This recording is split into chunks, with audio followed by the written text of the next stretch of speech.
Maha Pemurah lagi Maha Penyayang. Assalamualaikum warahmatullahi wabarakatuh. Alhamdulillah, wassalatu wassalamu ala asyrafil anbiya'i wal mursalin wa ala alihi wa sahbihi ajma'in. Rabbi syrah li sadri wa yassir li amri wa hlul 'uqdatam min lisani yafqahu qawli. Terima kasih kepada Tuan Pengurusi yang saya hormati, Pengurusi Surau An-Nur, Jabatan Kuasa, dan tidak ketinggalan yang dikasihi sahabat lama saya Ustaz Tahir, ya. Alhamdulillah. Dan yang dikasihi isteri saya Datuk Ustazah Siti Nur Bahayanti Mahmud. Ini Datuk, ni Datin lah. Alhamdulillah, syukur pada Allah Subhanahu Wa Taala, ya.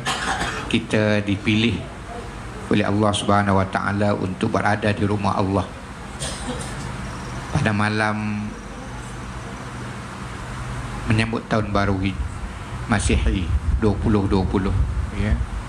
Dan kita dipilih untuk berada di taman-taman syurga, dan mudah-mudahan kehadiran kita malam ni kita termasuk di kalangan ahli syurga, insya-Allah. Amin. A'udzu billahi minasyaitonir rajim. Bismillahirrahmanirrahim. Assalamualaikum warahmatullahi wabarakatuh. Alhamdulillahi rabbil alamin wa bihi nasta'in. Wassalatu wassalamu ala asyrafil anbiya'i wal mursalin wa ala alihi wa sahbihi ajma'in. Rabbi syrah li sadri wa yassir li amri wahlul 'uqdatam min lisani yafqahu qawli. Alhamdulillah, syukur kehadrat Allah Subhanahu Wa Taala, kerana dengan izin Allah, dengan rahmat dan kasih sayang daripada Allah Subhanahu Wa Taala, kita bertemu di rumah Allah.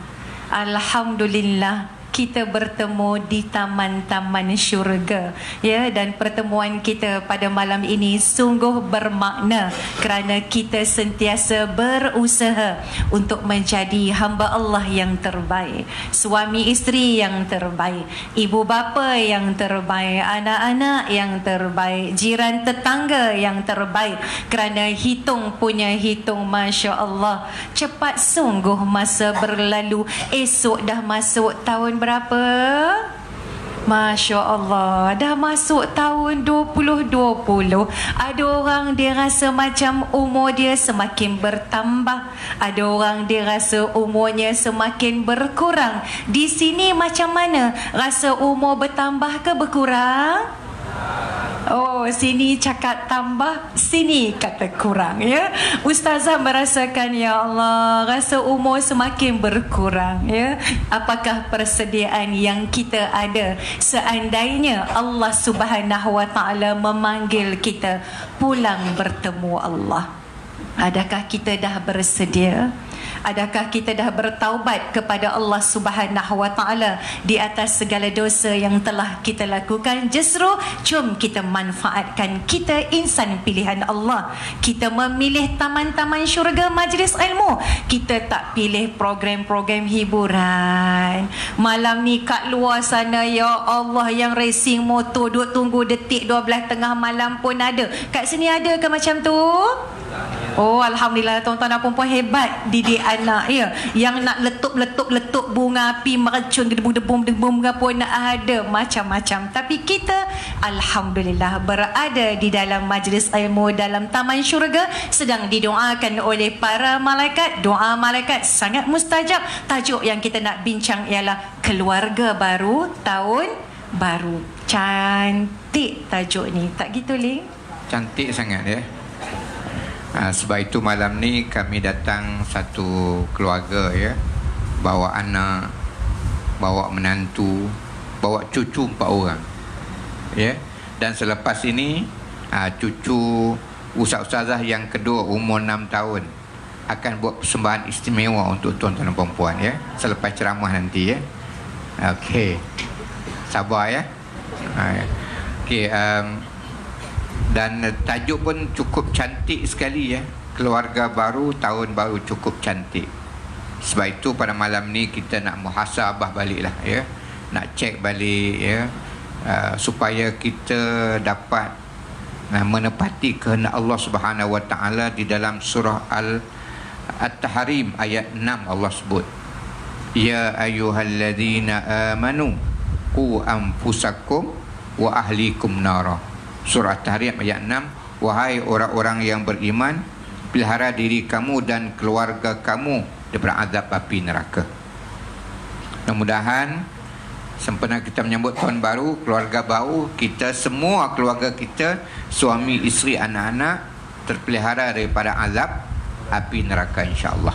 Justru bagaimana kita nak bina keluarga baru, semangat baru, perubahan baru, hijrah yang baru. Ustazah teringat ada seorang lelaki datang bertemu dengan Ibnu Abbas. Lalu beliau bertanya satu soalan, wahai Ibnu Abbas, saya nak bahagia, boleh berikan kepada saya rahsia kebahagiaan, panduan kebahagiaan? Maka kata Ibnu Abbas, kalau nak bahagia ada 7 kunci kebahagiaan hidup.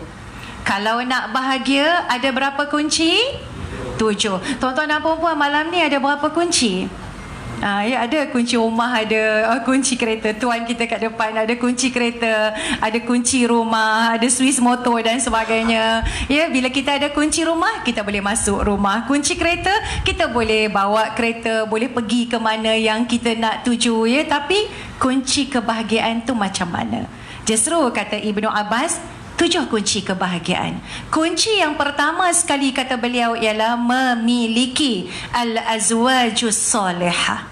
Nak bahagia, nombor 1 kuncinya ialah perlu ada pasangan hidup yang soleh, soleha. Tuan-tuan dan puan-puan dah kahwin ke belum?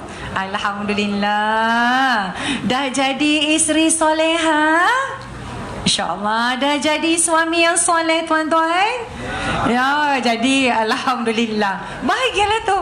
Ya, tu kunci yang pertama, ya. Suami yang soleh, suami yang macam mana? Suami yang soleh macam dalam ayat yang Ustaz Akashah baca tadi, yang memimpin isterinya, yang memimpin keluarganya. Pendek kata dalam surah An-Nisa ayat 34, Allah angkat darjat seorang lelaki untuk menjadi qawamun, untuk menjadi pemimpin, pembimbing kepada isteri, kepada keluarga, ke jalan yang diredai oleh Allah. Adakah suami kita kalau tak datang ke surau yang cantik ni, kalau di rumah kita nak keluar pergi ke masjid surau, hujan lebat, tiba-tiba isteri kata, bang, tolong jadi imam boleh?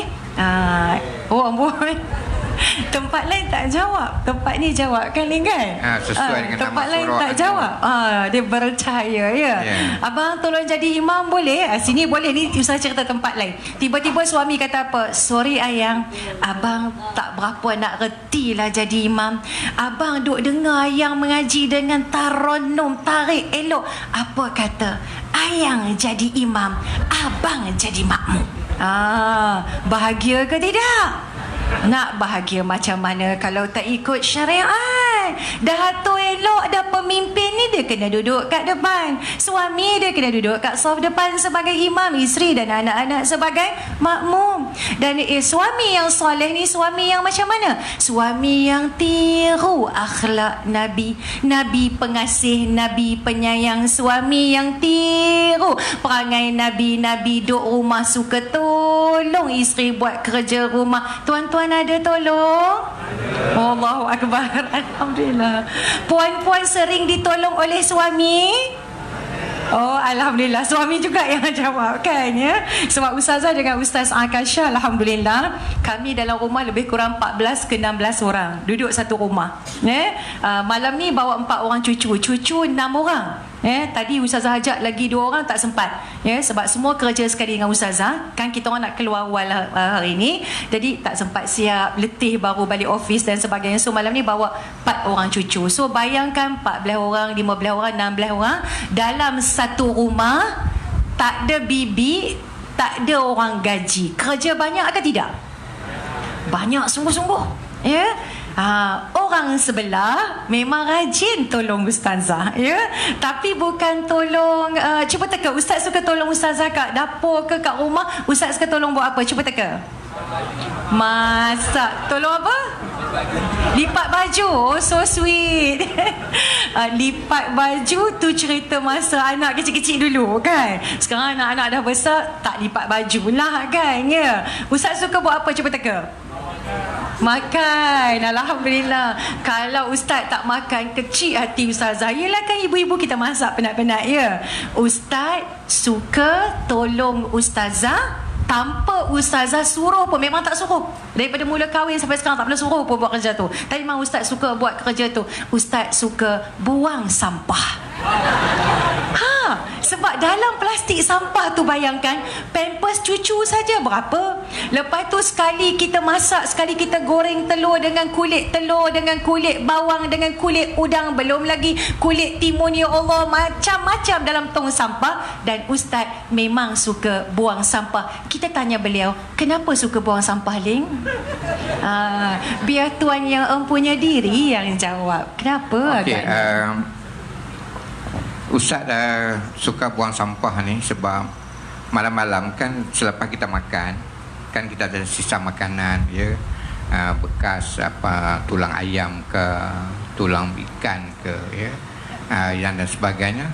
Ustaz biasanya kalau Ustaz ni malam tu bersih-bersih siap masuk dalam tu sampah.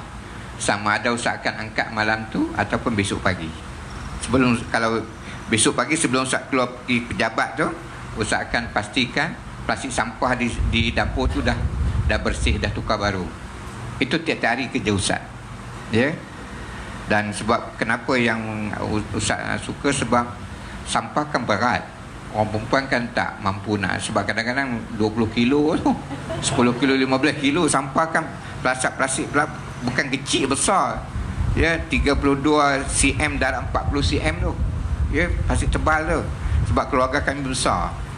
Okey, dah dapat jawapan daripada Ustaz ya. So, jadilah suami yang ikut akhlak mulia Rasulullah sallallahu alaihi wasallam. Dan isteri jangan lupa, tak lengkap bahagia yang kita bincang pada malam ni kalau suami saja soleh, isteri kena jadi isteri yang soleha. Sampai Nabi pernah berkata, wahai sahabatku, nak tak aku bagi tahu kepada kamu harta yang paling bernilai, yang kalau kamu ada harta ni kamu kena jaga elok-elok. Sampai sahabat teka macam-macam harta, rupanya salah satu harta yang paling berharga yang kita ada, kita kena jaga elok-elok, kata Nabi sallallahu alaihi wasallam, ialah zaujatun mu'minatun tu'inuhu ala imanihi. Seorang isteri yang soleha yang sentiasa membantu suaminya menegakkan keimanan kepada Allah. Isteri yang soleha. Tiru macam? Bukan.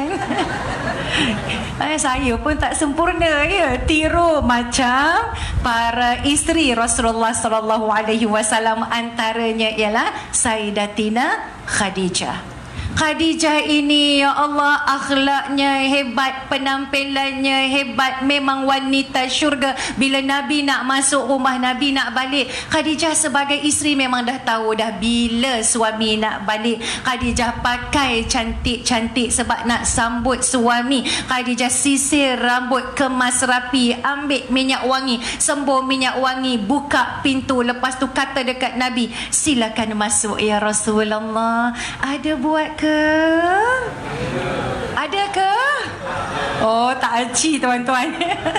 Bila tahu isteri tak ada sungguh kot ni kan. Tak apa. Itu yang keluarga baru, tahun baru. Balik malam ni terus buat, esok terus buat. Jangan postpone, jangan tangguh. Khadijah sambut bila Nabi masuk rumah dengan akhlaknya memikat, dengan penampilannya, ya Allah. Sampai Nabi kata apa? Baiti jannati, rumahku syurgaku. Ni kita nak buat rumah kita macam syurga. Tak naklah sambut suami pakai baju apa? Ustazah tak kata, tuan-tuan yang kata, puan-puan yang kata, ustazah tak kata, ya. Ini ya Allah pagi, petang, siang, malam pakai baju kelawar, ya. Kesian kat kelawar, tak keluar malam-malam sebab baju dah tak ada. Semua orang pakai, ya. Penampilan yang cantik, budi bahasa yang baik, ambil minyak wangi sembuh. Boleh buat malam ni? Kalau minyak wangi tak ada, jangan risau. Ustazah memang suka minyak wangi. Kalau beli tu ya Allah seronok, botol cantik kan, susun ni elok-elok. Tapi minyak wangi murah ke mahal? Ya Allah, mahal kan? Ada bagi duit kat isteri suruh belilah. Oh ya ke, ya? Jadi ustazah kata dekat ustaz, sebab sekali beli, ustazah pula jenis macam kena yang original. Nak buat macam mana? Kalau tak ori, pening. Kalau pakai pening, lama-lama ustazah kata kat ustaz Ling, izinkan I untuk buat minyak wangi jenama sendiri. Teringin nak ada perfume jenama sendiri. Ustaz kata, ya Allah, kita nak pergi korek duit tang mana? Kau orang utara, Kedah, Penang. Kita nak pergi korek duit tang mana? Kitanya bukan duit banyak. Ya Allah, kotak berapa minyak wangi, berapa botol, berapa nak buat minyak wangi pula dah. Pujuk lah. Pujuk punya pujuk. Dapat ke tidak? Alhamdulillah. So jangan risau. Tuan-tuan jangan risau, ya. Perfume ustazah ni ada logo Halal Jakim. EDP maksudnya tahan 8 jam. Memang baunya sedap, lembut. Memang ustazah buat untuk para isteri menambat hati suami. Dekat mall 300-400. Perfume ustazah 100 pun bukan. Hanya RM64 sahaja. Nak diskaun tak? Tak apalah, sempena tahun baru, kalau siapa nak, boleh sebotol RM50. Nak ke tak nak? Ya, perfume ustazah pun seronok sebab namanya So Sweet. Jadi duhai isteri, jadilah isteri yang soleha, yang menyejukkan pandangan mata suami, bukan sekadar dengan penampilan tapi dengan budi bahasa dan akhlak yang baik. Justru tanya lelaki tadi, apakah kunci kebahagiaan yang kedua? Maka kata Ibnu Abbas, berbahagialah mereka yang memiliki kunci yang pertama, pasangan hidup yang soleh, yang soleha. Sebab kita nak bahagia dengan suami, dengan isteri, bukan kat dunia sahaja. Kita nak bahagia sampai ke syurga. Jangan sakiti hati perasaan kita, sebab kita nak bahagia dalam redha Allah sempena tahun baru ni sampai ke dalam syurga yang kekal abadi untuk selama-lamanya. Apakah kunci kebahagiaan hidup yang kedua? Maka kata Ibnu Abbas, memiliki qalbun syakirun, memiliki hati yang sentiasa bersyukur kepada Allah. Macam mana kita nak ada hati yang bersyukur kepada Allah? Ada tips daripada Ustaz Wan Akasha. Okey, yang kedua, ya, memiliki hati yang bersyukur. Malam ni Ustaz nak bagi sifat-sifat yang perlu ada pada kita supaya kita memiliki keluarga yang bahagia. Bukan cakap keluarga yang bahagia, tapi hati kita, hati yang penuh dengan kesyukuran. Apa yang Ustaz cakap ni ialah apa yang Allah sebut dalam Quran. Cuma Ustaz sampaikan saja. Yang pertama sekali, tuan-tuan perempuan, mesti ada sifat yang perlu ada dalam diri kita, ialah sifat pemaaf. Pemaaf. Karena Allah sebut dalam Quran, wasari'u ila maghfiratin min rabbikum wa jannatin 'arduhas samawati wal ardu uiddat lil muttaqin. Allah sediakan syurga kepada orang yang bertakwa. Salah satu sifat ahli syurga itu ialah walafina 'anin nas, seorang yang pemaaf. Jadi seorang yang pemaaf, suami yang pemaaf, isteri yang pemaaf, mak ayah yang pemaaf. Lebih-lebih lagi kalau kita berada di jalan raya. Jadi orang yang pemaaf.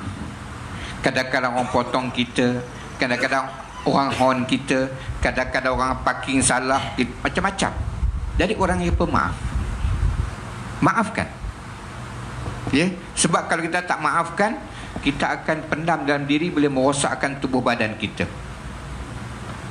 Jadi seorang yang pemaaf. Satu. Yang kedua ialah yang Allah sebut dalam Quran juga, ialah wasta'inu bis-sabri was-salah innallaha ma'as-sabirin. Jadi orang yang sabar. Yang kedua, mesti menjadi orang yang sabar. Kita ibadat sabar, semayang lama sabar, ceramah lama sabar. Ya, kena sabar. Kadang-kadang kita tunggu isteri kita, kena sabar. Jangan pandai baran. Ya, jangan. Sabar. Balik rumah, tengok rumah isteri tak sempat masak lagi, sabar. Puasa je. Ya, sabar. Yang ketiga ialah syukur. Syukur pada Allah. Allah kurniakan kepada kita umur untuk menyambut tahun baru 2020. Allah bagi kesempatan kepada kita. Berapa ramai sahabat-sahabat kita yang tak sempat. Kita syukur. Syukur dengan apa yang kita ada. 3. Yang keempat ialah mesti ada dalam diri kita redha. Redha. Ada benda yang kita tak boleh buat kerana di luar kemampuan kita. Contoh, banjir besar di luar kemampuan kita. Hujan lebat di luar kemampuan kita. Musim kemarau di luar kemampuan kita. Kita redha. Itu yang keempat.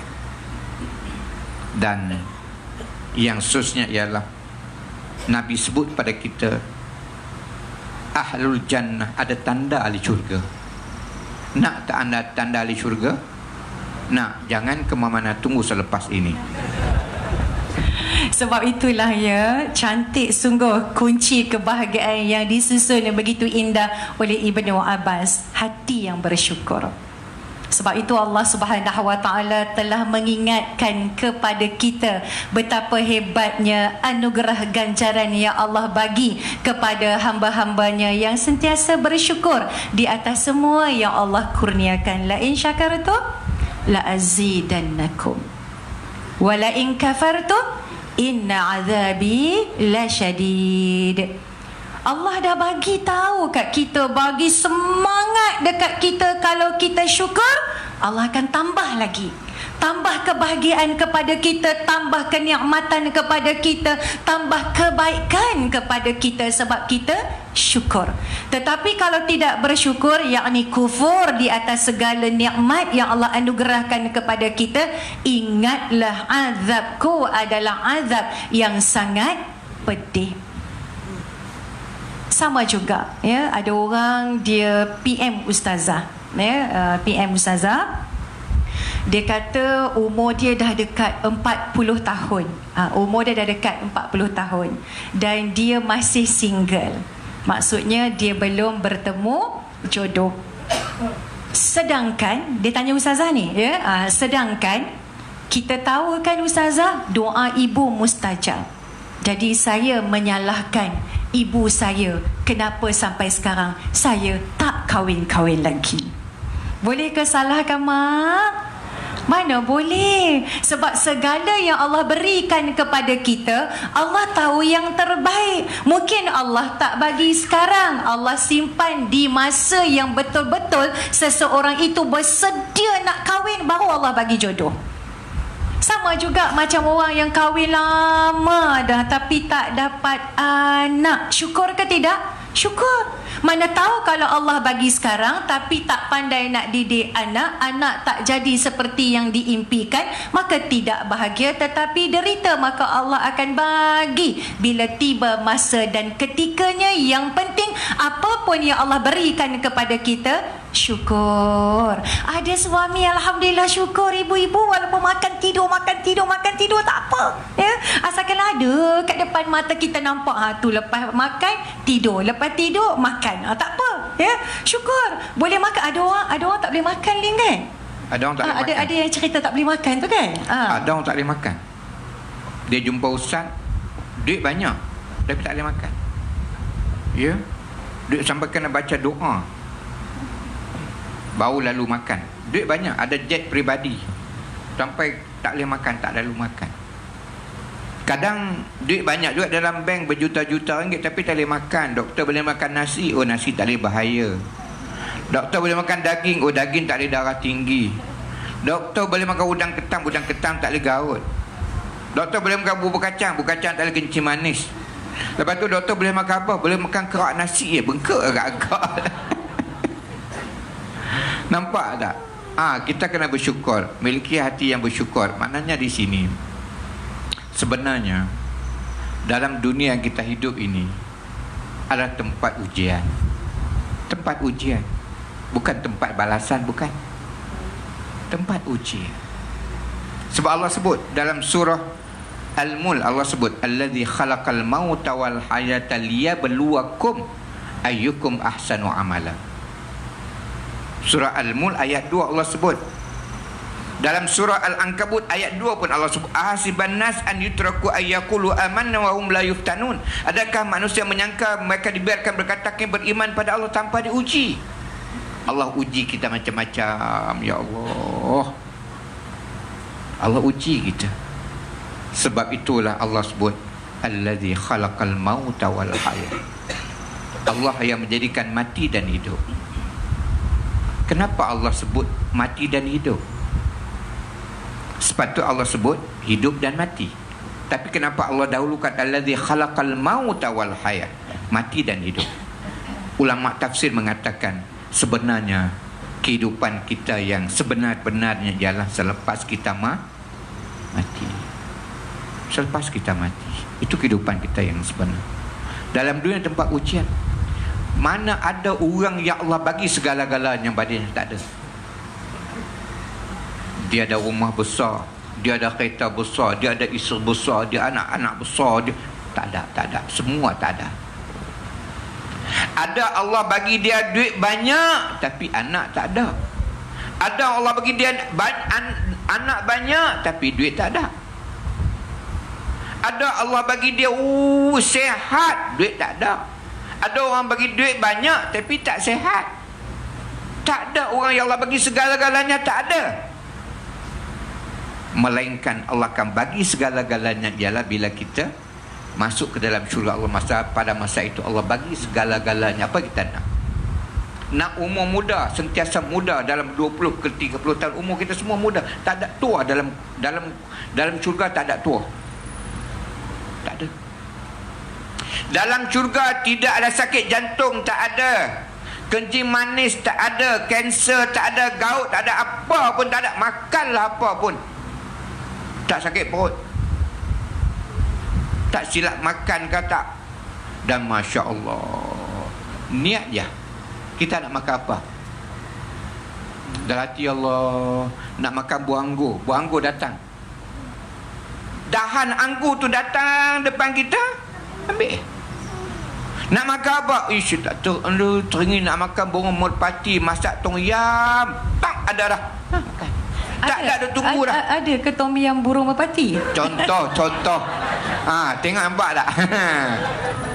Allahu Rabbi, nikmat masa tu ya Allahu Rabbi. Ya. Itulah motivasi. Sebab itu sahabat-sahabat dulu sanggup berkorban.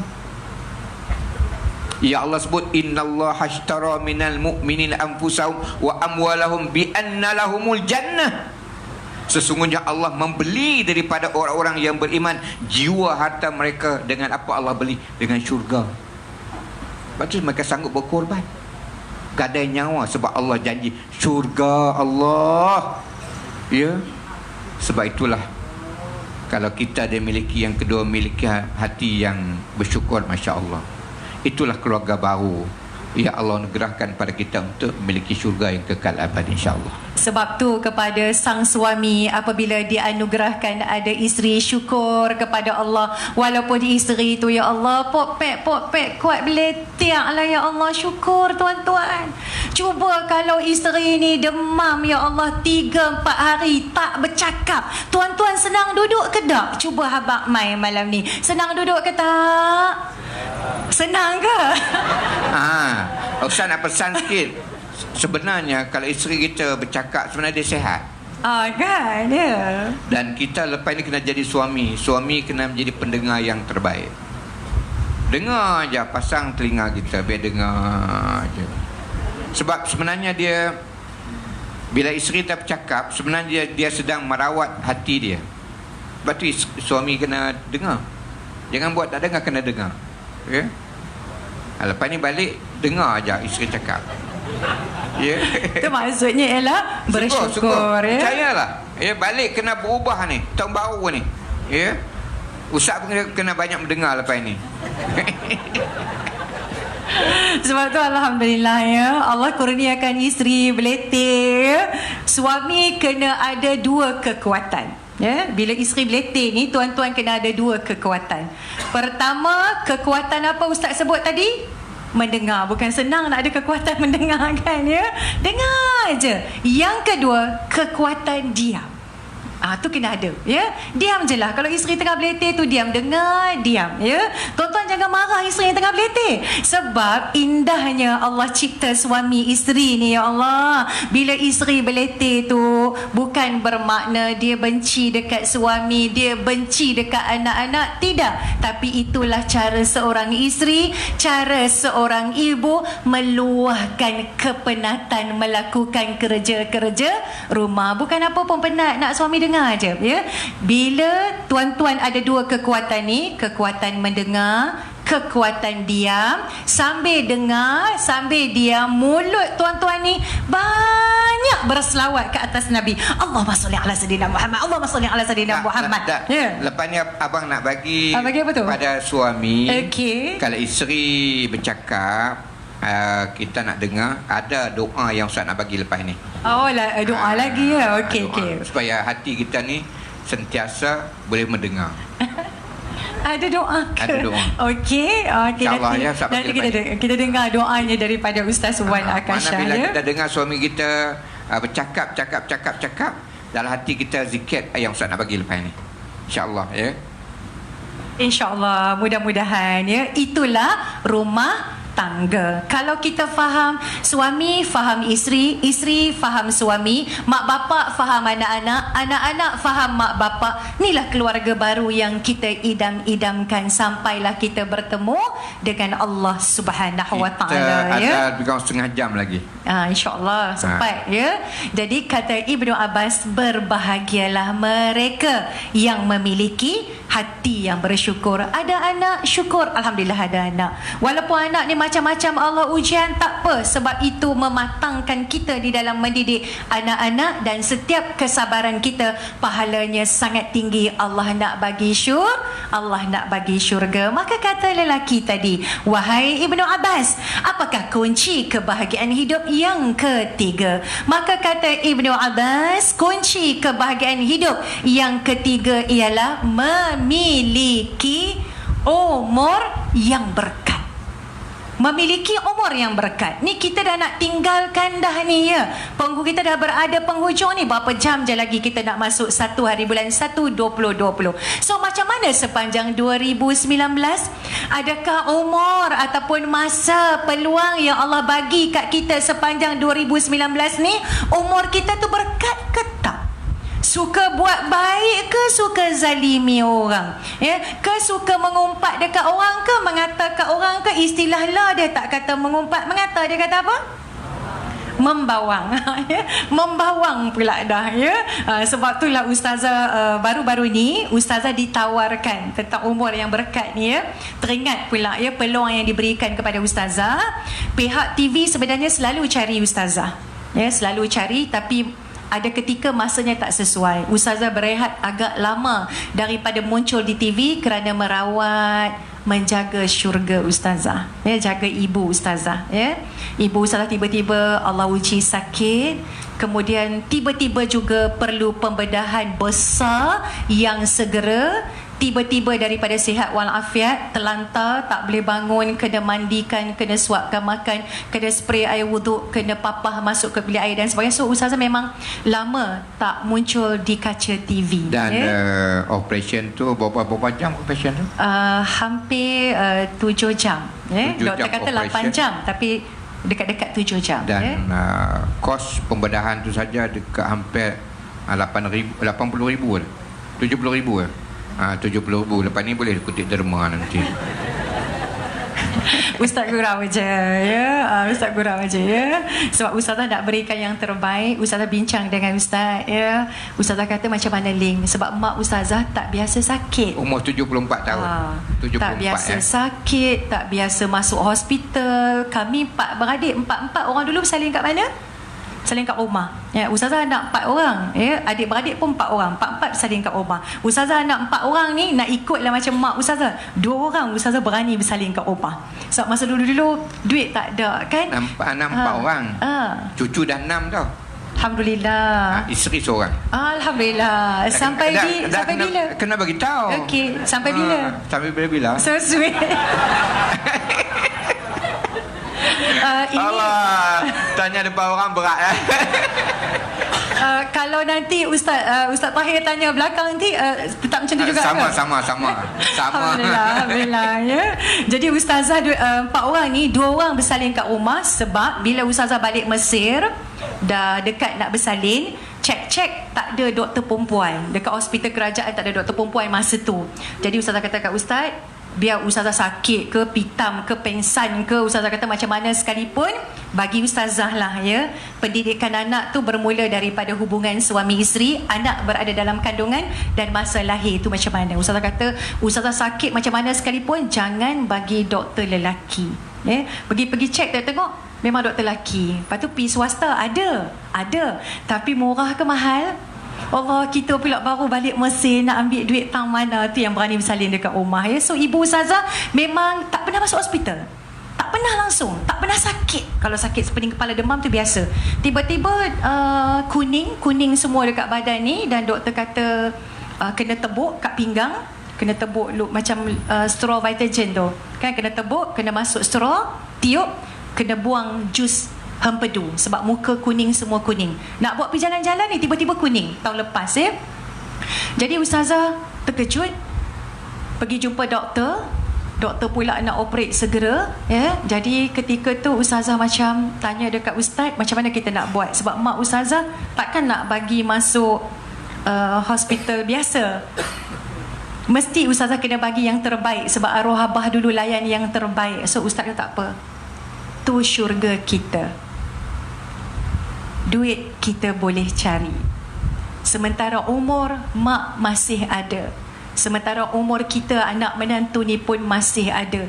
Inilah peluang untuk kita buat yang terbaik. Ustazah bukannya orang kaya tuan-tuan dan puan-puan ya. Bila tanya ya Allah, dekat 70,000 lebih lah ya. Tapi tawakal kepada Allah Subhanahu Wa Taala, bincang dengan adik-adik, kumpul duit dengan adik-adik ya. Ustaz pun kumpul duit dengan anak-anak Ustazah dan sebagainya ya. Alhamdulillah, kita berikan yang terbaik. So kita tanya, umur kita ni, adakah umur kita berkat? Kita jaga tak mak bapak kita yang merupakan syurga kita?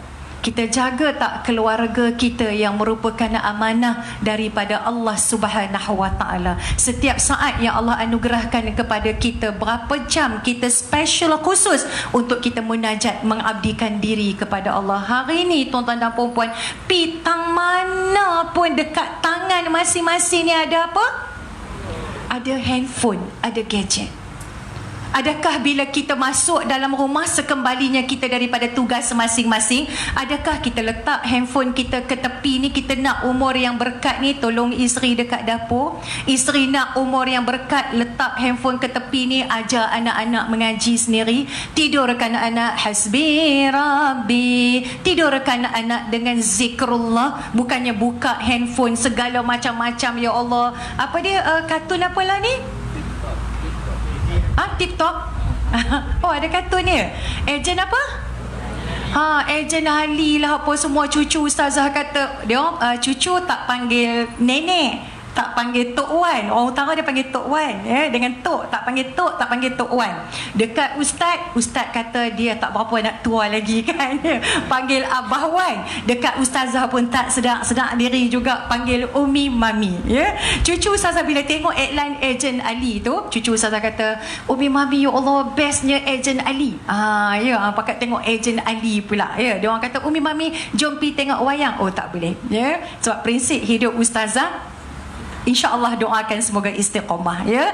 Tak nak bawa ahli keluarga tonton wayang, tunggulah nanti ada dekat TV, ya. So, adakah kita nak buka gadget kita saja? Adakah itu cara kita mendidik anak? Boleh, bukan tak boleh, tapi sekali-sekalau. Tak bolehlah asal nangis bagi handphone, asal nangis bagi handphone, suami balik kerja tengok handphone, isteri duduk dekat rumah pun tengok handphone, anak-anak pun tengok handphone, keluar makan dekat restoran, makanan terhidang masing-masing dengan gadget dan sebagainya. Ya Allah, busynya kita. Adakah kita memanfaatkan setiap saat ya Allah anugerahkan kepada kita untuk merapatkan lagi kasih sayang seisi keluarga, untuk kita seisi keluarga lebih dekat dengan Allah? Adakah di penghujung tahun baru ini kita seisi keluarga bertaubat kepada Allah Subhanahu wa taala, mensucikan diri kita daripada segala dosa? Adakah antara sesama suami isteri kita nak sambut 2020 berapa jam saja lagi saling bermaaf-maafan antara satu sama lain? Andai ada di antara kita yang melukai hati ayah dan ibu, adakah kita jumpa mak ayah kita, kita peluk mak ayah kita, kita cium mak ayah kita, kita minta ampun dengan kedua ibu bapa kita? Pastikan Allah anugerahkan kita peluang untuk kita hidup. Pastikan kita ada kunci kebahagiaan hidup. Yang ketiga, memiliki umur yang berkat, sentiasa melakukan kebaikan dan amal soleh. Okey, yang keempat. Okey, yang keempat ialah kunci yang keempat, ya. Memiliki anak-anak yang baik ataupun memiliki anak-anak yang soleh. Sebab itu yang masih ada anak kecil, yang masih ada cucu, ya, yang pertama sekali bila kita bangunkan di waktu pagi, ya, cara supaya anak kita menjadi anak yang soleh, kita kejutkan anak-anak, ya. Jangan kata mat, abang, adik bangun pergi sekolah, jangan. Selepas ini tolong kejutkan anak-anak atau cucu, mat, abang, sayang bangun semayang subuh. Kalau anak kita semayang subuh, insya-Allah dia pergi sekolah. Tapi kalau kita daripada awal kita bangun pergi sekolah, belum tentu semayang subuh. Sebab itu bagi pendidikan awal, utamakan hak Allah. Sebab Allah dah sebut dah, in tansurullah yansurkum. Kalau kamu tolong agama Allah, Allah tolong kamu. Sama juga isteri, kejutkan suami, abang, bangun abang semayang subuh. Di sini tuan-tuan dan puan-puan, suami kejut isteri ke isteri kejut suami? Bangun sendiri. Oh, bangun sendiri. Oh, ke ada yang suami kejut isteri, ada ke? Ada isteri kejut suami, ada? Oh, ada 3 kategori. Bangun sendiri, kejut suami, kejut isteri. Ada 3 kategori. Yang kejut ni tolong selepas ini tahun baru ni bagi tahu abang bangun semayang subuh. InsyaAllah dia akan pergi kerja. Sebab kita masukkan dalam minda semayang subuh dulu. Sebab kalau kita abang pergi kerja, belum tentu dia semayang subuh. Sebab semayang subuh ni dia sebenarnya ialah bila kita baca Quran. Sebab itu dia suruh kita baca kuat. Bismillahirrahmanirrahim. Rupanya Bismillahirrahmanirrahim, bila kita baca dengan suara yang kuat Quran ini, dia boleh menstabilkan kita punya emosi. Itu sebenarnya rahsia Quran cukup luar biasa. Itu sebabnya kita tengok orang yang sahabat-sahabat dulu yang mereka dekat dengan Allah, dekat dengan Quran ni, Masya Allah, Allah anugerah kepada mereka kekuatan ingatan yang luar biasa. Luar biasa kekuatan mereka sebab roh Al-Quran.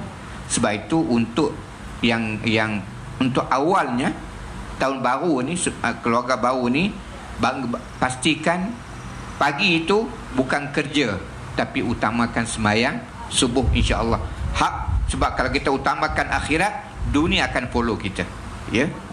Sebab tu suka juga untuk Ustazah ingatkan diri Ustazah dan diri kita, tuan-tuan dan puan-puan, ya. Kita nak dapat al-auladul abrar, kunci yang keempat ni, anak-anak yang soleh, anak-anak yang soleha. Kita dulu kena jadi anak-anak yang soleh soleha. Kita dulu yang kena buat baik kepada kedua ibu bapa kita. Sebab Nabi pesan, birru abaakum tabirrukum abnaukum. Buat baiklah kepada ibu bapa kamu dulu, nescaya anak-anak kamu akan buat baik kepada kamu. Bayangkan betapa besarnya pahala berbakti kepada kedua ibu bapa. Kita pun tahu kisah yang masyhur.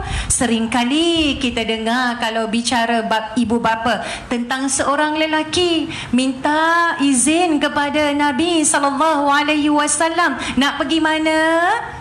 Nak pergi perang, nak pergi berjihad fi sabilillah. Berjihad ni pahala dia kecil ke besar? Sangat besar. Tak semua orang mampu buat. Jadi lelaki ni seorang anak muda ni, ya Rasulullah, saya nak ikut engkau ya Rasulullah pergi berjihad di jalan Allah. Soalan yang Nabi tanya, Nabi tak tanya sihat ke tak?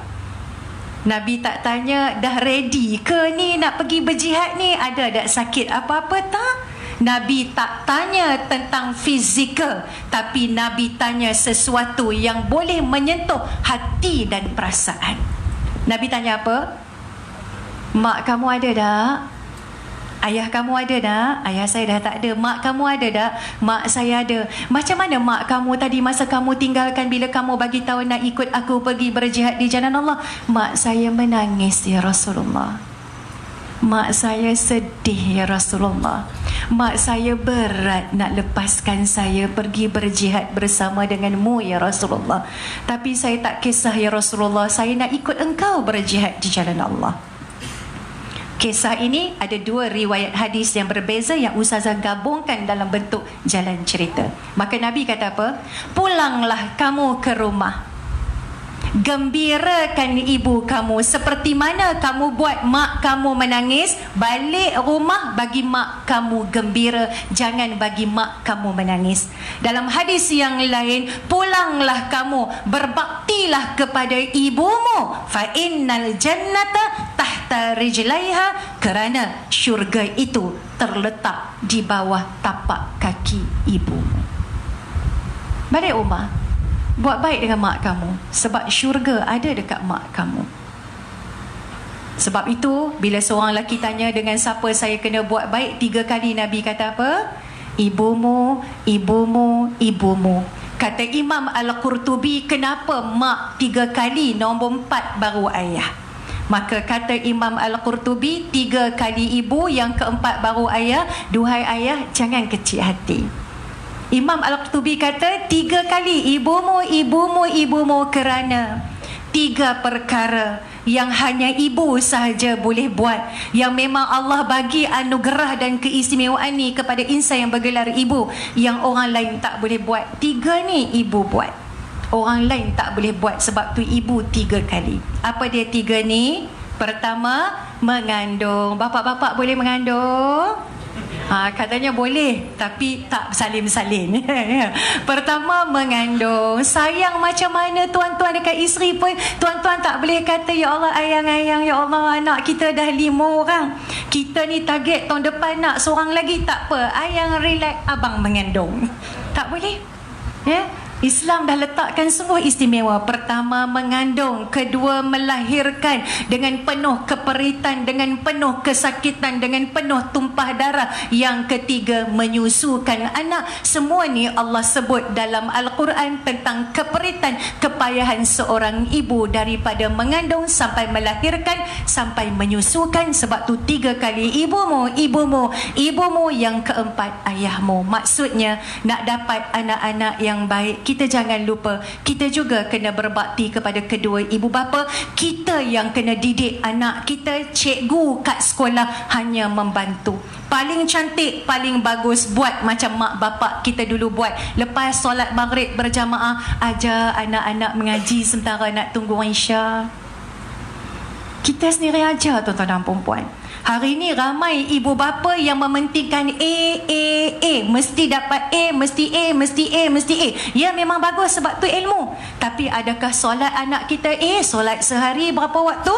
5 waktu. Adakah anak kita solat tak menentu? Setengah anak-anak dia kira seronok solat hari Sabtu, patutlah perangai pun macam Ustazah tak kata, orang sini yang kata. Pandai orang sini sambung. Itulah terkejut Amboi, Ustazah. bijak sungguh. Bijak sungguh sambung. Bijak. Tepat rima kat belakang tu ya.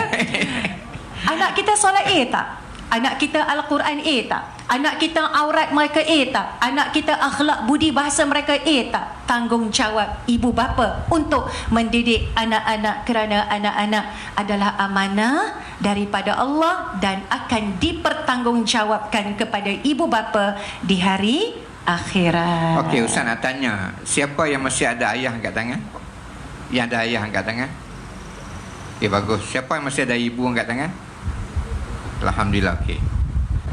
Ustaz pesan yang masih ada mak dan ayah untuk menjadi anak yang soleh. Ustaz nak bagi 2 benda, lepas ni balik buat. Balik buat. Sebab Ustaz tengok duk kaji-kaji, duk perhati-perhati, dan berdasarkan hadis Nabi sallallahu alaihi wasallam ya. Rupanya kita kena buat 2 perkara kepada untuk mak ayah kita. Yang pertama sekali, tolong bawa mak ayah kita berjalan-jalan. Satu sekali, bawa berjalan ke tempat-tempat yang cantik. Kalau di Seremban ni kat mana yang cantik, Port Dickson, pergilah tengok. Bawa jalan Putrajaya ke, pergi mana yang cantik-cantik, pergi bawa. Satu, dia seronok. Rupanya orang mak ayah kita seronok berjalan. Ya. Sebab Ustaz, pengalaman Ustaz tengok mak Ustaz sendiri umur 84 tahun, suka berjalan. Mak Ustazah sama. Ustaz kata, rupanya mak ayah kita bila dah ni, dia suka berjalan. Bawa berjalan. Kereta kita beli tu, bawa mak ayah kita berjalan. Mak nak pergi mana? Ayah nak pergi mana? Satu. Yang kedua ialah, nak jadi anak yang soleh, yang kedua ialah bawa mak ayah kita makan yang sedap-sedap. Sebab hadiah yang paling bernilai bagi makan sedap-sedap. Bawa mak ayah kita pergi makan sedap-sedap. Kita tahu mak ayah kita suka makan apa, dia tahu. Kadang-kadang mak ayah kita ni bukan nak makan aiskrim je. Bawa pergi aiskrim yang sedap. Mak, aiskrim sedap tu, dia bukan makan banyak, sikit je, tapi dia puas. Macam mak Ustaz sama juga. Balik kadang-kadang nak pergi pergi mana? Nak pergi pada Seremban, nak ke mana? Nak pergi KL. Kadang-kadang bukan nak makan apa pun, nak makan aiskrim je. Lepas aiskrim balik. Sama juga Ustaz tengok mak Ustazah bila lepas operation tu, bawa bulan kat hospital, kat sebulan lebih kan, 15 hari balik rumah. Bila lepas tu kan operation tak boleh makan. Lepas dia sihat, tanya Ustazah, mak dia nak makan apa? Tanya mak nak makan saya. Ustazah kena cerita ya. Okey. Ibu Ustazah masa dekat Hospital Pakar HUKM, Ustazah ambil yang bahagian Pakar, bahagian swasta, 16 hari 15 malam. Lepas operation tu kan kita tebuk sana tebuk sini kan, masuk ICU 2 kali, dan bila sampai masa untuk bawa balik dekat rumah, Ustazah berlaku adil kepada adik-adik. Ustazah tanya ibu Ustazah panggil kat ibu Yang, ya, sebab sayang, dan ibu Ustazah panggil kat Ustazah Intan. Itu nama panggilan Ustazah dan keluarga. Yang Intan nak tanya, Ustazah kakak sulung, ya, Intan nak tanya, yang nak balik rumah siapa? Walaupun ibu Ustazah memang dah lama Ustazah jaga, ya, daripada arwah abah meninggal lagi, ya, yang nak balik rumah siapa?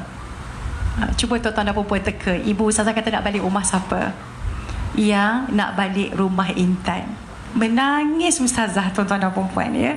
Jadi sebelum ibu Ustazah nak balik ni, Ustazah dah call. Ustazah WhatsApp je, kita kan ada WhatsApp family kan.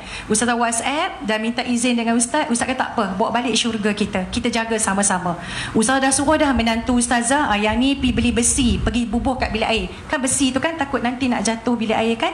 Lepas tu suruh yang anak perempuan ni pula, anak perempuan Ustazah pula, suruh buat kejutan, bunga, belon, taburlah bunga ros, belon buat bilik apa semua. Lepas tu Ustazah pesan dekat anak Ustazah yang lain pula, pergi Paksen. Pergi Paksen cari komforter baru. Kita nak buat yang terbaik untuk ibu kita, ya.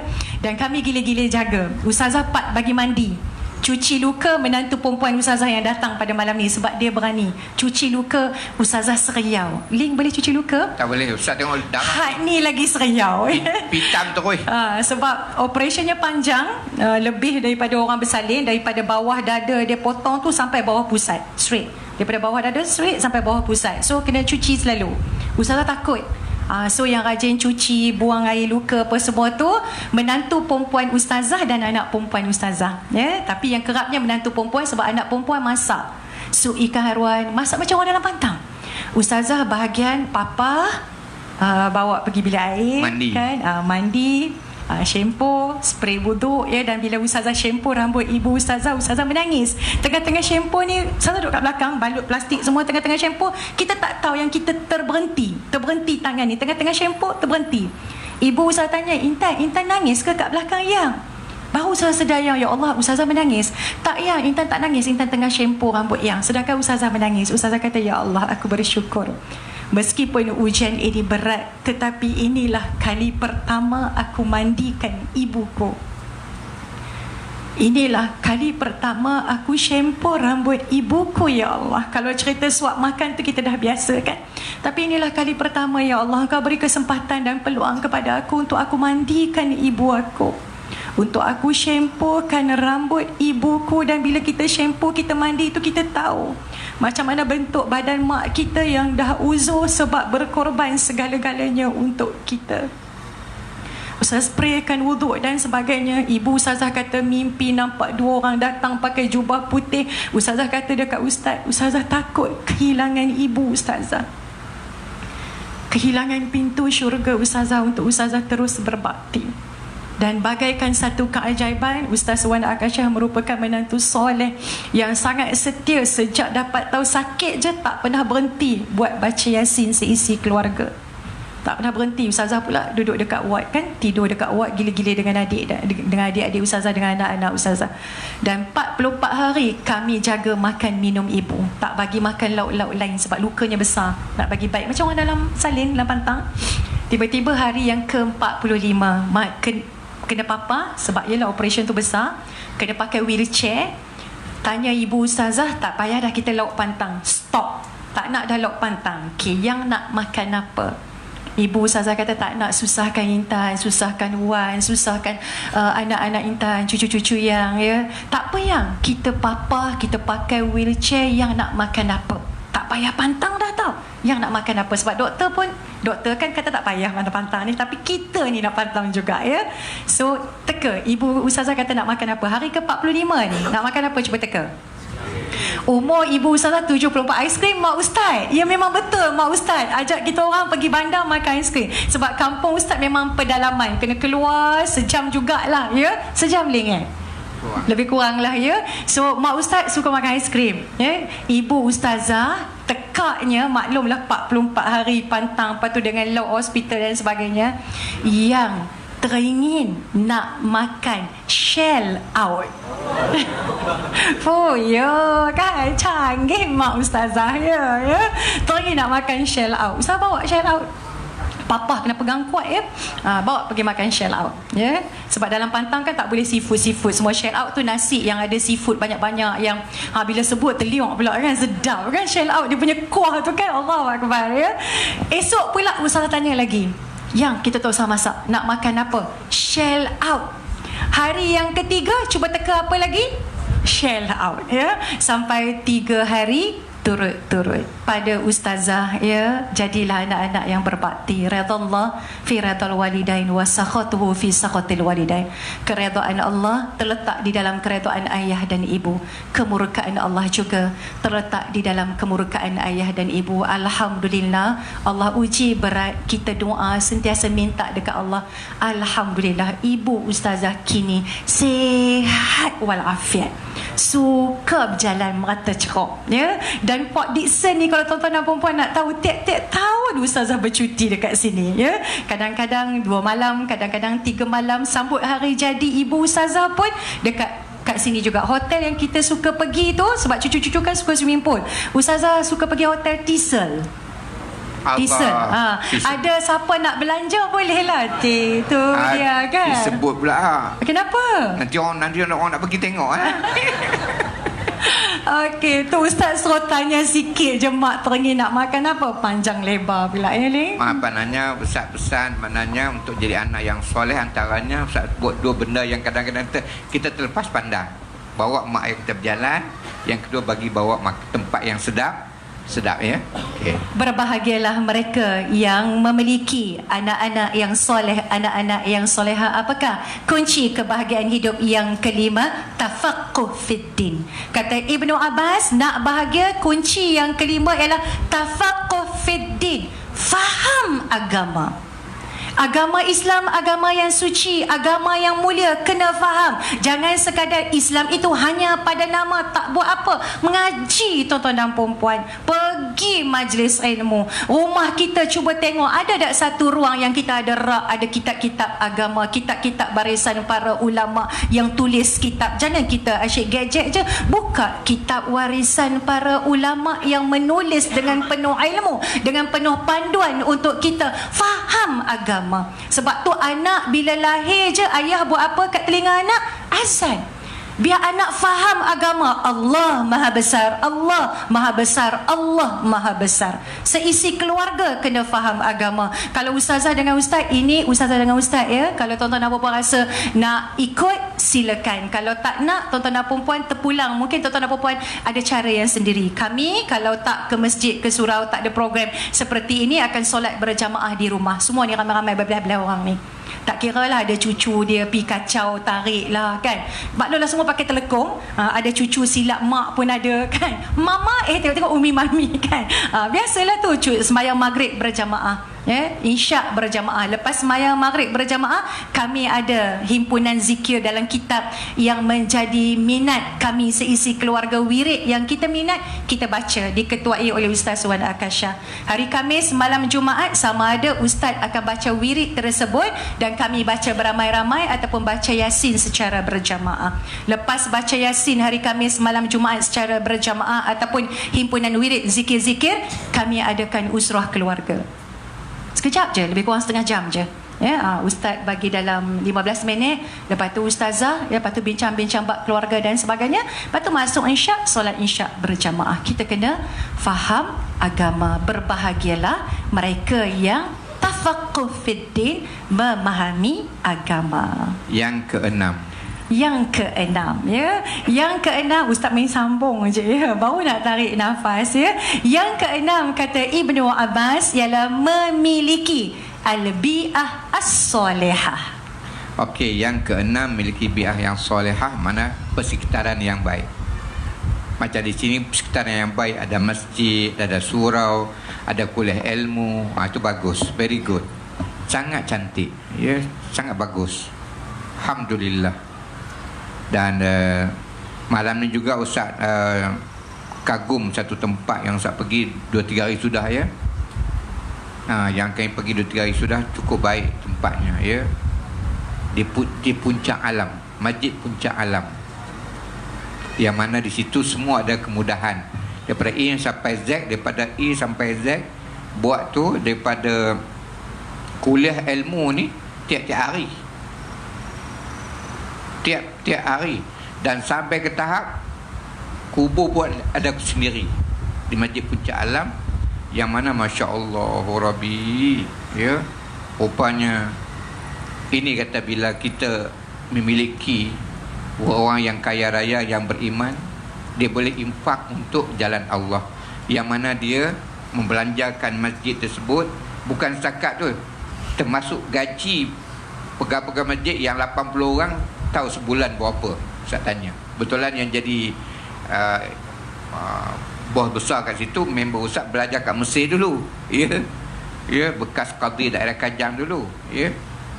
Tahu berapa sebulan spend untuk gaji bulanan daripada 80 pegawai.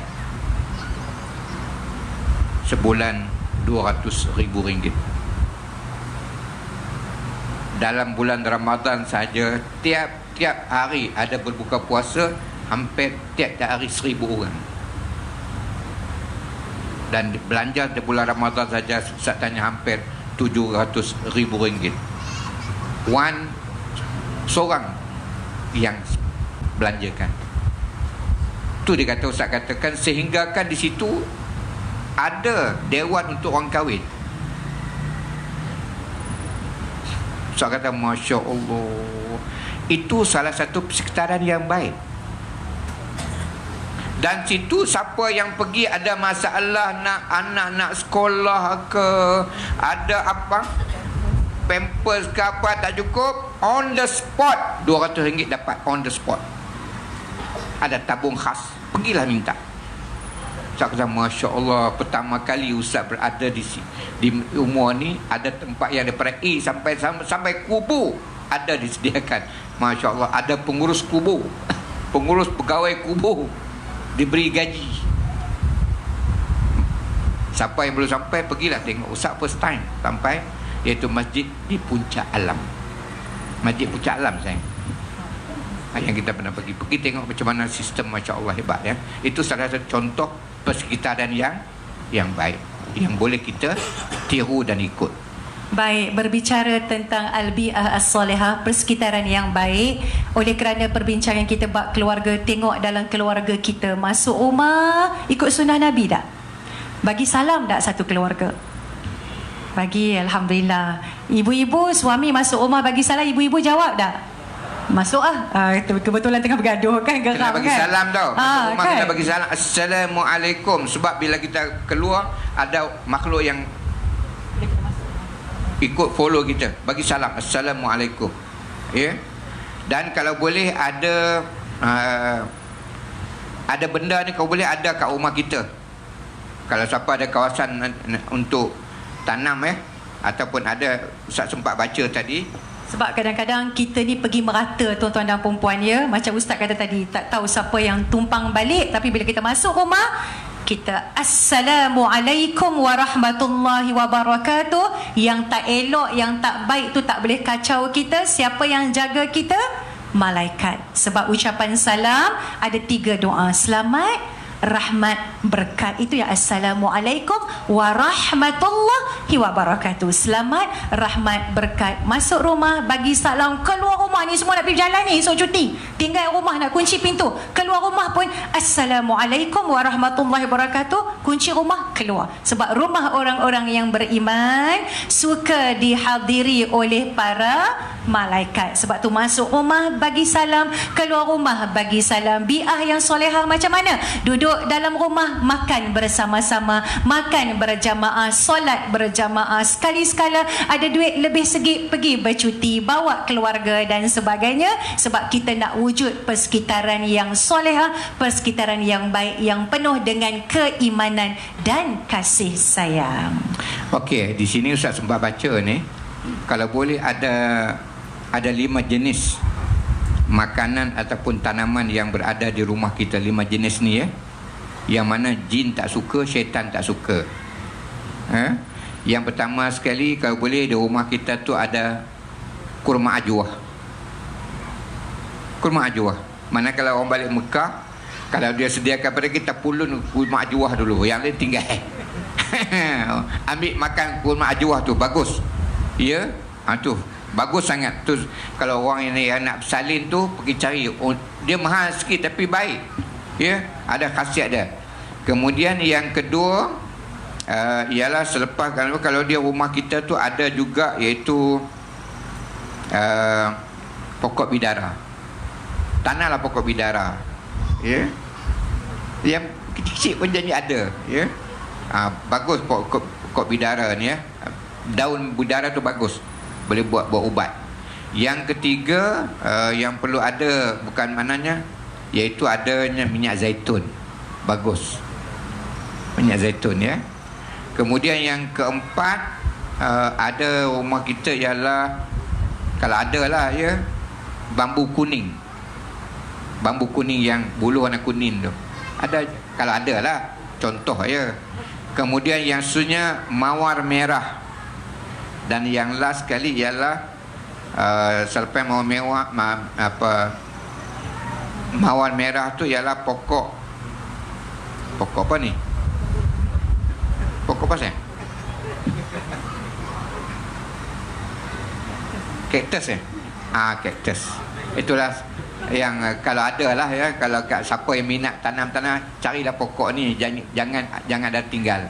Kadang-kadang kita tanam pokok yang bukan-bukan. Kalau orang minat ni, ada salah satu daripada yang Ustaz ni bagus sebab jin syaitan tak suka pokok ni. Untuk menghalang daripada gangguan sihir, jin dan sebagainya. Okey. Tetapi ada tambahan ni. Pokok yang jangan tanam. Ya. Apa dia tu? Ustaz lupa nak pesan tu. Jangan tanam pokok ni sebab jin syaitan memang suka. Pokok apa tu, Lin? Bulu betong. Okey, kalau boleh cerita dulu-dulu kan. Ini yang baru Ustaz dapat dari guru Ustaz je lah ya. Tapi bukan adalah hadis apa pun. Tapi Ustaz belajar dulu. Dua pokok ni kau boleh jangan tanam dalam kawasan rumah. Kau boleh tanam jauh daripada kebun kita kan, yang jauh pada rumah. Jangan tanam dalam kawasan rumah atau dekat dengan rumah kita. Yang pertama sekali, pokok, kalau orang Kedah kata pokok sawah, orang sini kata pokok ciku. Pokok ciku ya. Sebab pokok ciku ni hantu raya suka hinggah. Ya, yang kedua ialah pokok kelapa gading. Kelapa gading yang tak boleh makan. Pokok kelapa gading. Ya, itu yang Ustaz dapat daripada guru saya, supaya jangan tanam dalam kawasan rumah kita. Tanam jauh-jauh daripada rumah, ya. Okey, baik. Alhamdulillah, berbahagialah mereka yang memiliki al-bi'ah as-salihah, persekitaran yang baik. Yang terakhir, tanya lelaki tadi, apakah kunci kebahagiaan hidup? Yang ketujuh, memiliki al-malul halal. Memiliki harta yang halal. Maksud harta yang halal, kita ni perlu kepada duit. Betul ke tidak, tuan-tuan dan puan-puan? Oh, seronoknya Ustaz cerita tadi tentang masjid tu. Itu hasil sumbangan daripada seorang jutawan yang pemurah, yang dia tak cerita tentang kebaikan yang dia buat. Kita pun teringin macam tu. Duit ada, boleh pergi Mekah tiap-tiap tahun, boleh bagi zakat, boleh bagi sedekah, boleh tolong orang dan sebagainya. Tapi pastikan harta yang kita cari itu adalah daripada harta yang halal, pekerjaan yang halal. Jangan tipu orang semata-mata untuk kaya. Jangan pecah amanah, jangan terlibat dengan riba dan sebagainya. Pastikan al-malul halal, kerana apa yang kita makan, apa yang kita minum, kita perlu kepada duit. Ustazah ada teringat ada orang kata al-fulus fid dunya wal mampus fil akhirah. Ada orang kata kan, betul lah, kalau tak halal jenuh nak jawab depan Allah nanti. Sebab Allah akan tanya, harta yang kamu dapat, duit ni dapat daripada mana, ke arah mana yang kamu belanjakan. Pernah satu ketika seorang lelaki menadah tangan, mendongak pandangan matanya ke langit, berdoa begitu khusyuk.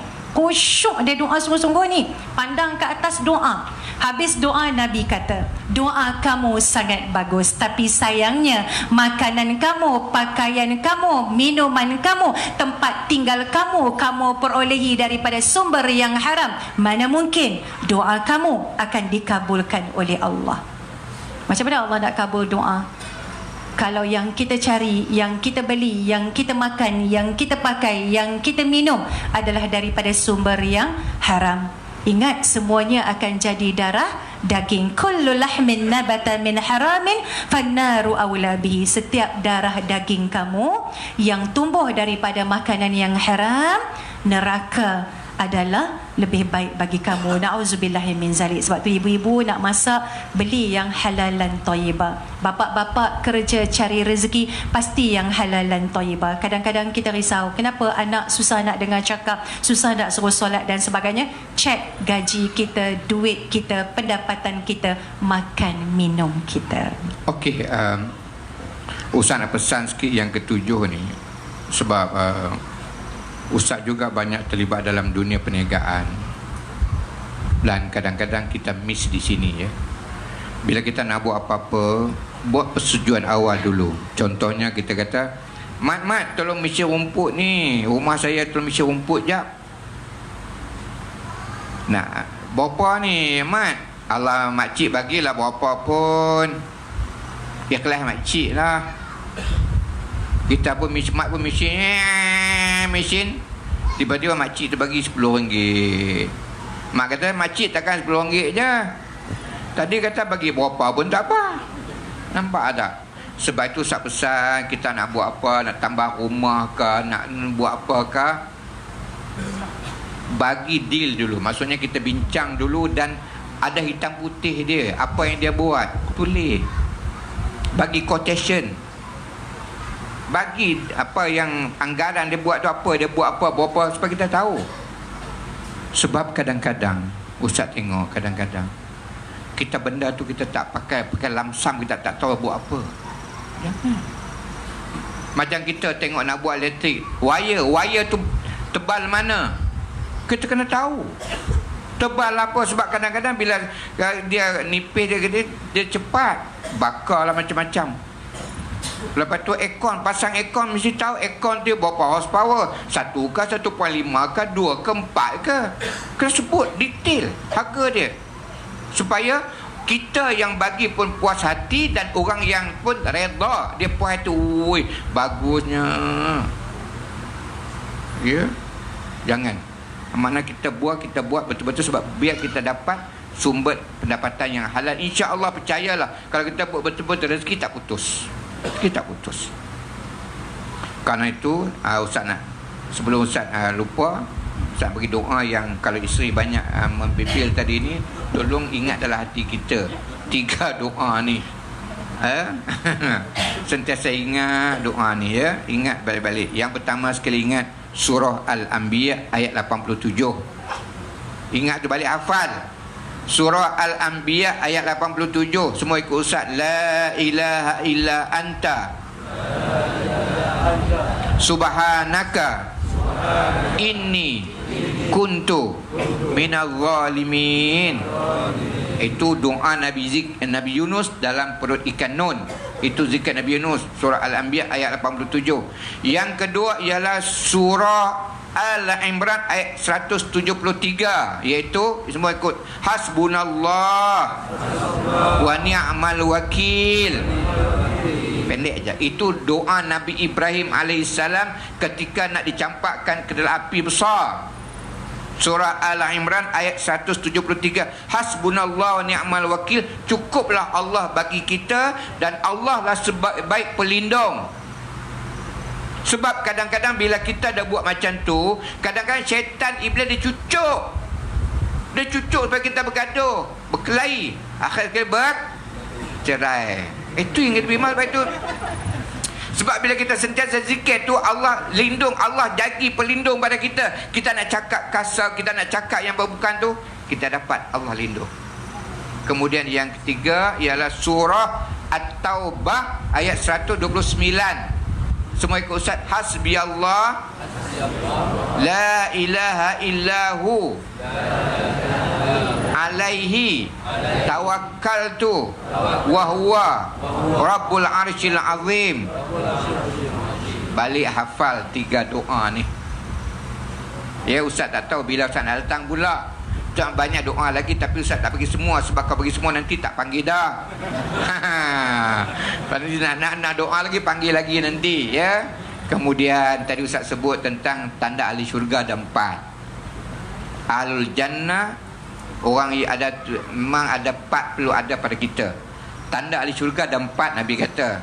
Ahlul jannah kulul layinin, mana orang yang lemah lembut. Orang yang lemah cakap, lemah lembut, mana dia tak kasar. Kulul hayyinin, orang yang meringankan. Dengan adanya dia meringankan tugas di rumah, meringankan dalam masyarakat, dia meringankan tugas dalam masyarakat dan di dalam rumah tangga. Yang ketiga, sahlin, orang yang memudahkan. Urusan yang mudah. Dia jadi pegawai tinggi, jadi pengulu tu ketua kampung. Ni ketua nak sign, mai sign terus. Tak nak, Allah tunggulah nak. Nak jumpa dia punya susah, ya Allah. Jangan. Jadi mudah. Sebab itu kalau kita ada pegawai tinggi, bawa cop siap dalam kereta, dalam bawa pen. Bagi mudah orang. Itu tanda syurga. Yang kelima, yang keempat ialah sahlin qarib, orang yang mudah mesra. Mudah mesra senang saja. Pastikan 3 ucapan ajaib dalam hidup kita. Yang pertama, mudah Muslim pertama sentiasa ucap terima kasih. Terima kasih. Yang kedua, minta maaf. Yang ketiga, tolong. Kadang-kadang kita WhatsApp orang tu, ya Allah, berminggu-minggu tak jawab. Astaghfirullahalazim. Jangan cepat jawab minta maaf tak dapat. Bagi oh terima kasih, sentiasa update cepat. Ya, kita proaktif. Itu di antara tanda ahli syurga. Baik, Alhamdulillah ya. Tentang harta yang halal ni, bahagianya kita bila kita ada harta yang halal, banyak kebaikan yang boleh kita lakukan. Jangan lupa keluarkan zakat. Jangan lupa juga ringankan tangan untuk menghulurkan beban dengan menjadi insan yang pemurah, kerana insan yang pemurah dicintai oleh Allah. Maka kata Ibnu Abbas, berbahagialah mereka yang memiliki harta yang halal. Lelaki ni tanya apa kunci yang ke-8 ya? Maka kata Ibnu Abbas, cukuplah dengan 7 kunci ini. Seandainya ada dan diamalkan, bukan sekadar bahagia di dunia, tapi bahagia sampai ke syurga. Dan tuan-tuan dan puan-puan, jangan lupa dalam kita bicara tentang harta yang halal ni, sokonglah produk Islam, produk Bumi Putra yang halal dan thayyibah. Jangan lupa dapatkan perfume apa nama tadi? Tu halal dan thayyibah Bumi Putra ya, BMF ya, by Muslim First ya. Dan untuk menjaga kesihatan kita seisi keluarga, kita nak mudah beribadat, kita kerja banyak, orang perempuan pun lagi kerja banyak, suami pun sama juga. Jangan lupa hari-hari minumlah kopi senyum. Dah minum ke belum? Dah minum ke belum? Kopi senyum adalah produk yang halal dan thayyibah daripada Ustazah dan Ustaz. Sebab Ustazah geram. Ustazah dulu-dulu tak boleh minum kopi. Bila anak-anak kata, mama, kita kena lebarkan dakwah, kita kena keluarkan produk yang halal dan thayyibah. Okey, tak apa, kita buat kopi dulu. Sebab mama geram tak boleh minum kopi. Asal minum kopi sakit kepala. Asal sakit kepala memang minum kopi. Jadi buat, try sakit kepala, try. Tiba-tiba alhamdulillah dengan izin Allah. Sebab niat yang baik 5 gabungan ni, alhamdulillah, orang yang migraine ke, kencing manis ke, darah tinggi ke, semua boleh minum kopi senyum. Kami minum. Ustaz memang rajin bancuh kopi senyum kat Ustazah. Tak tahulah doa apa yang Ustazah tiup agak, Ustaz tiup agaknya kat Ustazah kan. Ada tiup doa dan, ke? Banyak tiup. Oh, banyak. Patutlah ikut je kan. Masya Allah ya. Sebenarnya Ustaz baru sedar, sekarang dah sampai ke 9. Itulah kan. Rupanya Ustaz belum makan apa lagi. Allah kesiannya. Puasa. Cuma Ustaz minum kopi senyum rupanya. Dia tahan lapar. Rupanya Ustaz bila cek masuk lagi tadi, rupanya Ustaz sibuk sangat kan. Hari ni hari terakhir kan, dekat sibuk, office dan sebagainya. Office tadi, rupanya tak sempat makan tadi. Lupa nak makan sebab masih kenyang. Minum kopi senyum saja. Dia tak lapar ya. Ya, kopi senyum belum makan nasi lagi belum. InsyaAllah dia memang tahan lapar, tapi janganlah sampai tak makan apa macam Ustaz sebut tadi. Tak, dia, sebab dia tahan lapar. Oh, okey. Ya. Dia masih kenyang lagi. Ke puasa? Dan sebab Ustaz tadi kita dia nak sediakan makanan. Patutlah. Ya. Tak makan Ustaz apa. dia simpan perut dia ya. Sebab itu tuan-tuan dan puan-puan ya, Ustazah alhamdulillah dah boleh minum kopi sebab kita buat sendiri. Ustazah tak letak langsung bahan yang bahaya. Sebab tu kopi senyum ni bukan kami je minum. Ustazah kan ada 6 orang cucu. Cucu yang nombor 6 tu bulan depan, Januari depan, 26 Januari sambut hari jadi umur 2 tahun. Bayangkan cucu yang kecil tu pun dah minum kopi senyum. Sebab kita yang buat. Kita letak makanan sunnah, ada kurma, ada madu. Ustazah tak letak gula putih sebab tak bagus. Ustazah letakkan herba original iaitu stevia. Dan Ustazah letak ubi bit merah. Ubi bit merah nak bagi tenaga. Dan ubi bit merah rahsia awet gitu, Asia awet muda. Dan kita letak kopi Arabica yang bermutu tinggi. Itu yang insya-Allah kalau orang yang tak boleh minum kopi sebelum ni sebab dia sakit kepala, insya-Allah kopi senyum boleh minum. 1 sachet ni tuan-tuan dan puan-puan tuang dalam 1 cawan, tuang air panas je. Tolong jangan letak gula, jangan letak susu pekat. Jangan, sebab Ustaz dah suka elok dah. 1 sachet untuk 1 cawan. Nak tak kopi senyum? Tu kejap lagi boleh. Ada dekat luar sana. Boleh ya? Cuba nanti. Dah masuk dah bidadari syurga ni. Ya Allah, sayang tunduk sikit. Ini cucu. Okey, mana kopi senyum? Okey. Oh, Ini pandainya. cucu ustazah yang kedua. Tadi pergi ke sekolah, ambil buku, kan kena ambil buku, ambil uniform dan sebagainya. Cucu ustazah tanya kenapa cuti lama sangat. Beliau tak sabar. Mari duduk kat sini, kat sini sayang. Ya. Okey, tunjuk sikit sayang kopi senyum, Ling. Itu adalah kopi senyum. Satu ni RM23, ada 15. Nak diskaun tak? Ke tuan-tuan dan perempuan tak kisah kalau tak diskaun? Nak tak? Kalau nak diskaun, malam ni je tahu sempena kita nak sambut tahun baru. 2 Porsche ni, satu 23, 2 sepatutnya 46 kan? Nak 45 ke 40? 40? Okey, tak apalah tuan-tuan dan puan punya pasal ya. RM40 sahaja ya. Dan sekolah dah nak buka, kita risau anak-anak kita susah nak bangun pagi, susah nak hafal, susah nak ingat, susah nak belajar ya. Lepas tu ada anak-anak yang bila pergi sekolah emosi dia tak stabil. Pemarah, duk tak diam, hyperaktif dan sebagainya. Maka cubalah anak tuan-tuan dan perempuan beri produk Minda, namanya apa tu Hana? Pegang jap tu apa dia? Apa tu? Cerdik. Cerdik. Okey, Hana dah makan cerdik? Daripada umur? 1 tahun. Daripada 1 tahun. Sekarang Hana dah 6 tahun. Cerdik ni doktor yang buat. Doktor yang buat ya. Dah hampir 10 tahun dah produk ni. Dan Alhamdulillah anak-anak ustazah setiap kali exam dapat dekan sebab mereka di peringkat universiti ya. Dan cucu ustazah pun makan. Cucu yang pertama 11 tahun, baru ni UPKK dapat 6A 2B. Alhamdulillah, ini ikhtiar sebab Minda juga perlu pemakanan. So ini untuk IQ dan EQ, intelek dan emosi. Ada orang cerdik, emosi tak berapa nak cerdik, tak berapa nak stabil. So produk ni sesuai untuk seisi keluarga. Dek, kerana dah dekat nak buka sekolah, kita bagi hadiah. Nak hadiah tak? Siapa beli cerdik ni 2 botol, kita bagi set alat tulis. Duduk sikit sayang. Set alat tulis ni bernilai RM7.50. Hadiah kasih sayang daripada ustazah dan ustaz. Dan akhir kata penutup tirai kita, terimalah persembahan. InsyaAllah semoga persembahan ni dapat menyuntik hati kita untuk bertaubat kepada Allah Subhanahu Wa Taala. Nak duduk macam mana sayang? Ya, sebab ni manja, cucu yang paling manja sekali dengan ustazah ya. Okey, silakan sayang.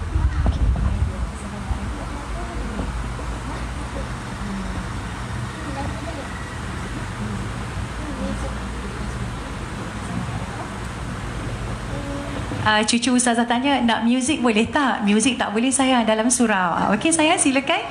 Assalamualaikum. Assalamualaikum warahmatullahi wabarakatuh. My name is Yuana Sharifah Hana binti Wan Muhammad Saifullah. Tonight I'm going to say Ya Maulana to all of you. Do you want to hear?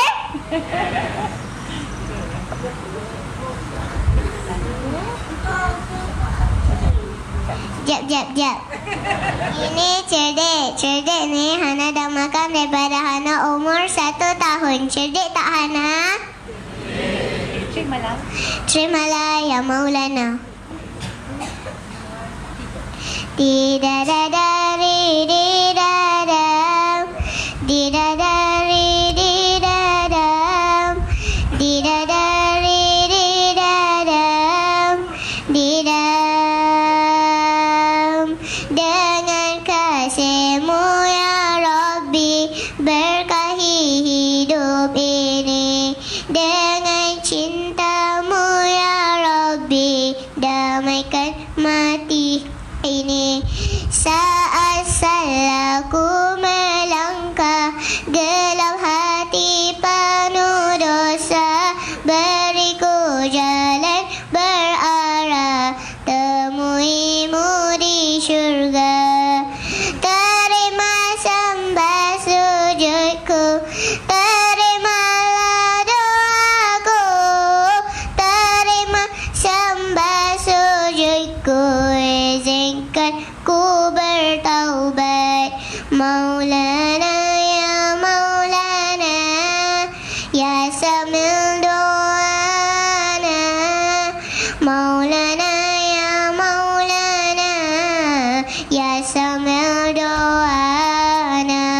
Maulana ya Maulana ya Samil doana Maulana ya Maulana ya Samil doana Saat salahku melangkah gelap hati penuh dosa beriku jalan berarah temuimu di syurga terima sembah sujudku terima doaku terima sembah sujudku izinkan ku bertaubat Maulana ya Maulana ya Samil doana Maulana ya Maulana